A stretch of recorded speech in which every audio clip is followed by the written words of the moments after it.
മേടമാസം തുടങ്ങി ഒരുപാട് കല്യാണങ്ങൾ വന്നിട്ടത് നമ്മുടെ കുടുംബത്തിലുള്ള ഒരു കല്യാണത്തിന് പോവുകയാണ്.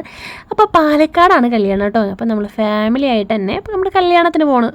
പാലക്കാട് കൊടുമ്പ് സുബ്രഹ്മണ്യ സ്വാമി ക്ഷേത്രത്തിലാണ് കേട്ടോ നമ്മുടെ താലിക്കെട്ട്. അപ്പോൾ ആ അമ്പലത്തേക്കാണ് വന്നിരിക്കുന്നത്. ഭയങ്കര രസമാണ്. ഇതാണ് നമ്മുടെ ബ്രൈഡ്. ഞങ്ങൾ എത്തിയതും അമ്പലത്തിൽ കയറി തൊഴുതു കേട്ടോ. ഇതൊരു തമിഴ്നാട് സ്റ്റൈല് അമ്പലമാണ്. നല്ല രസമുള്ള ഒരു മുരുകസ്വാമിയുടെ അമ്പലം. അങ്ങനെ കല്യാണം തുടങ്ങി കേട്ടോ. അപ്പോൾ അങ്ങനെ നമ്മുടെ മിന്നക്കുട്ടി എത്തിയിട്ട് അപ്പോൾ ഞാൻ മിന്നക്കുട്ടീനെ കുറച്ച് നേരം എടുത്തു. രാഗി ചേച്ചി ഞങ്ങളൊക്കെ കൂടെ ഫോട്ടോ ഒക്കെ എടുക്കുമായിരുന്നു. താലികെട്ട് കഴിഞ്ഞിട്ട് തൊട്ടപ്പുറത്ത് തന്നെയാണ് കേട്ടോ നമ്മുടെ ഹോള്. അപ്പോൾ നമുക്കിനി അങ്ങോട്ട് പോകാനുണ്ടേ. ഈ ഒരു അമ്പലം മുരുകസ്വാമിയുടെ അമ്പലമാണെന്നും കൂടി പറയാൻ വിട്ടു പോയിരുന്നു.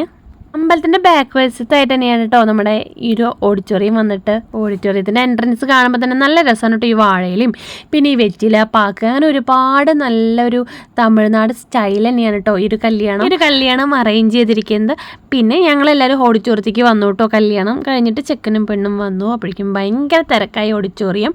പിന്നെ ഞങ്ങൾ നാത്തൂൻസ് കുറച്ച് വർത്താനൊക്കെ പറഞ്ഞിരുന്നു കേട്ടോ. ഏട്ടനെ കണ്ടില്ലല്ലോ എന്ന് വിചാരിക്കുന്നവർക്കാണ് കേട്ടോ. ഏട്ടനും ഞാനും ഭക്ഷണം കഴിക്കാൻ വേണ്ടി വന്നിരിക്കുകയാണ്. പാലട പായസമായിരുന്നു. പിന്നെ നല്ല പൊന്നി അരി ചോറാണ് കേട്ടോ. പാലക്കാട് ആയതുകൊണ്ട് അങ്ങനത്തെ ഒരു അരിയാണ് ഉണ്ടാവാറ്. അങ്ങനെ നമ്മൾ ഭക്ഷണമൊക്കെ കഴിച്ചു. അച്ഛനും എല്ലാവരും ഉണ്ട് കേട്ടോ ഈ ഒരു പന്തിയിൽ. അങ്ങനെ ഭക്ഷണം കഴിച്ച് ഞങ്ങൾ പുറത്ത് വന്ന് പിന്നെ ഞങ്ങളൊരു ഫാമിലി ഫോട്ടോ ഒക്കെ എടുക്കാണ്ടായിരുന്നു. അപ്പോൾ അതൊക്കെ എടുത്തു. പിന്നെ ഇത് നമ്മുടെ മാമിയുടെ ഫാമിലി. അങ്ങനെ നമ്മൾ തിരിച്ച് പോരുകയായി. അപ്പോൾ എല്ലാവർക്കും ബായ്.